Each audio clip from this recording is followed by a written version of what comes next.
Buenos días. El Centro Cultural Dulce María Loinás tiene el placer de presentarles en esta oportunidad el Sábado del Libro.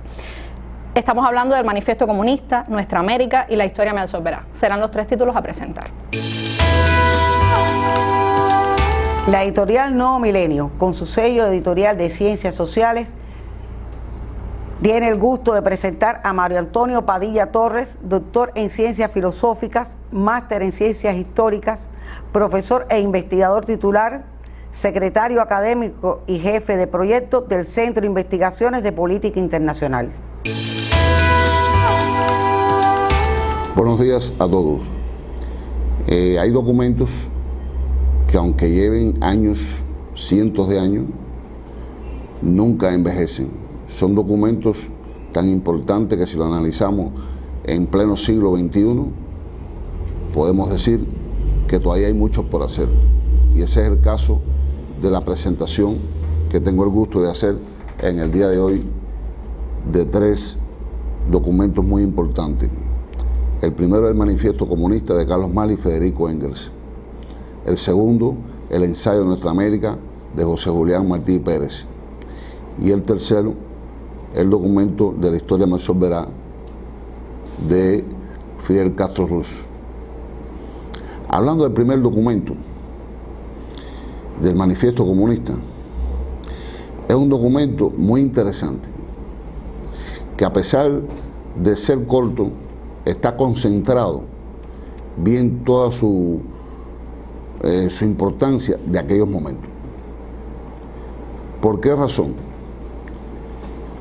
Buscando los antecedentes de ese documento, podemos decir que tanto Carlos Marx como Federico Engels, por partes diferentes, escribían la necesidad del cambio de régimen. Sin embargo, después que se conocen y tienen el placer de estar juntos en la Liga de los Justos, que más tarde se convirtió en la Liga de los Comunistas, pudieron realizar más acciones dentro de la Liga. Teniendo en cuenta los aportes que se realizaba tanto Carlos Marx como Federico Engels, la Liga de los Comunistas le dio la tarea de hacer especie de un programa o manifiesto que presentara al mundo la actividad que desarrollaban y podían hacer para el futuro. Y es así como surge el Manifiesto Comunista en 1848. Sale a la luz este documento, que tiene como estructura, su estructura son de 4 partes.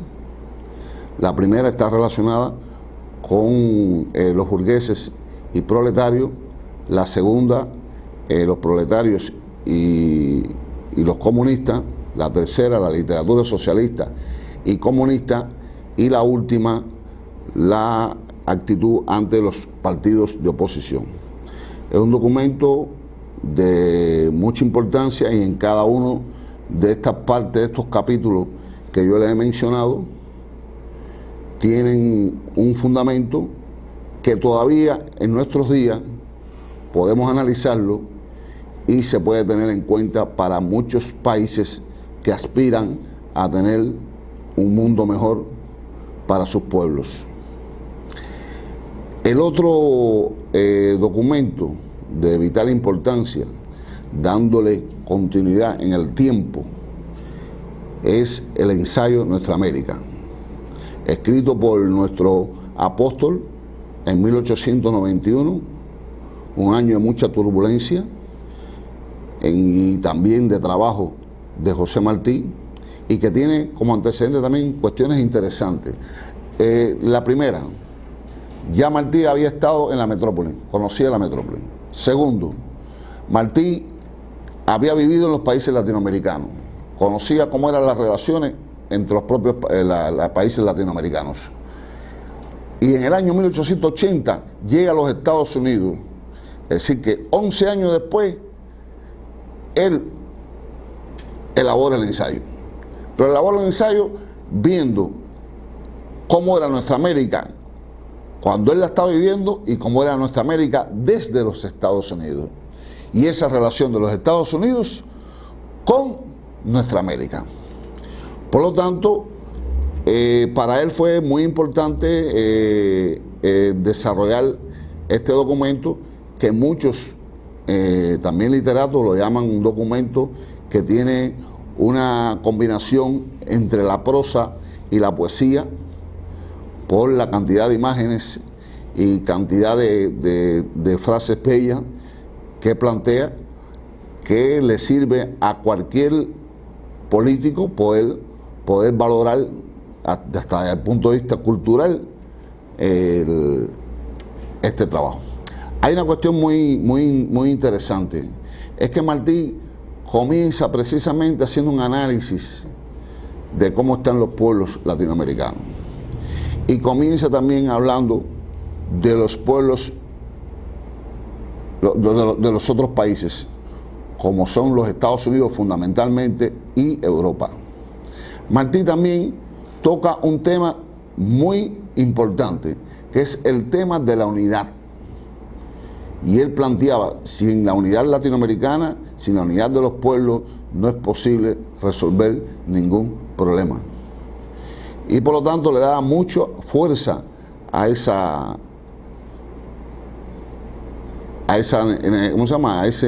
momento necesario para todos los pueblos, la unidad revolucionaria. Hay también otras cuestiones que plantea Martí que están relacionadas de cómo resolver esto, y ello se acerca precisamente a partir de lo que dije anteriormente, de la unidad revolucionaria, que era que los pueblos se tienen que acercar más y tienen que vivir más, y debe ser una unidad no solamente económica y política, sino una unidad también cultural, porque no se diferenciaba completamente Latinoamérica de la América anglosajona, y se diferenciaba también Latinoamérica de los pueblos europeos. Este es otro de los trabajos que llevan ya. Este año va a cumplir 130 años, cumplió 130 años el día 1 de enero, y después fue publicado el día 30 de enero de ese mismo año, el año 1891. El otro documento que queremos presentar, es un documento que para nosotros podríamos decir quizás una unidad dialéctica entre el primero y el segundo, porque si el primero hablaba de la necesidad de que hacía falta alcanzar altos resultados en el desarrollo de los pueblos del mundo, y el segundo, que nuestro José Martí pedía a toda nuestra América una unidad continental, este tercero es muy importante y se da bajo circunstancias muy específicas. En el año 1952, cuando prácticamente ya se iban a realizar las elecciones en Cuba, Batista, en aquel momento que estaba al frente del ejército, dio un golpe de Estado, y con ese golpe de Estado se convirtió en presidente, y por supuesto apoyado por el gobierno de aquella época de los Estados Unidos de América. Por lo tanto, un joven abogado que ya venía en sus luchas en la Universidad de La Habana, planteó la necesidad que el cambio tenía que haber un cambio, pero ya no podía ser un cambio pacífico, tenía que ser un cambio con las armas. Y decide en el año 1953 realizar la toma, o tratar de tomar el cuartel Moncada, que era la segunda fortaleza, era la segunda fortaleza de Cuba, y el cuartel Carlos Manuel de Céspedes de Bayamo. Se organizó este asalto el 26 de julio de 1953,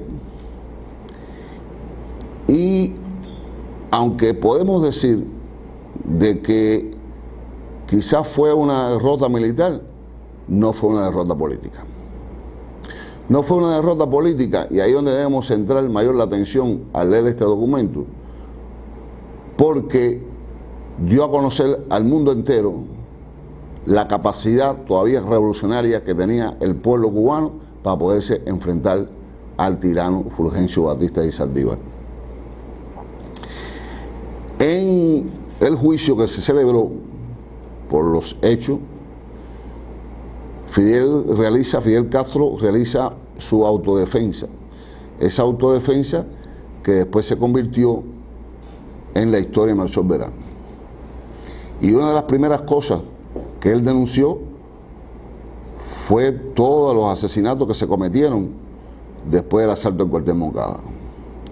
Segundo, planteó los puntos más débiles que tenía el pueblo cubano y que había que luchar por alcanzar elevados resultados o eliminarlos, que se necesitaban resolver en nuestro país.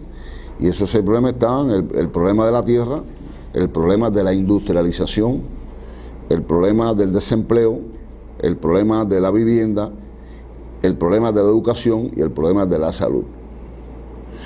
Si nosotros tomamos esos problemas que están denunciados por Fidel por la mala atención que tenían ante el 59, vemos hoy en pleno siglo XXI que en nuestro país todavía siguen trabajando en estos problemas, y se había convertido a principios del triunfo de la revolución en un programa para resolverlo, y que hoy muchos están resueltos ya prácticamente.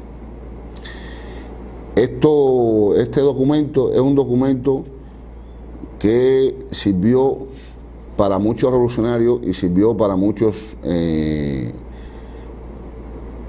compañeros que después tuvieron al frente de varias partes en nuestro país, y también representa un documento de vital importancia porque tiene un basamento martiano muy grande, y el propio Fidel lo decía más adelante, después del triunfo de la revolución, porque es un documento que es basado precisamente en el estudio profundo que tuvo Fidel de José Martí.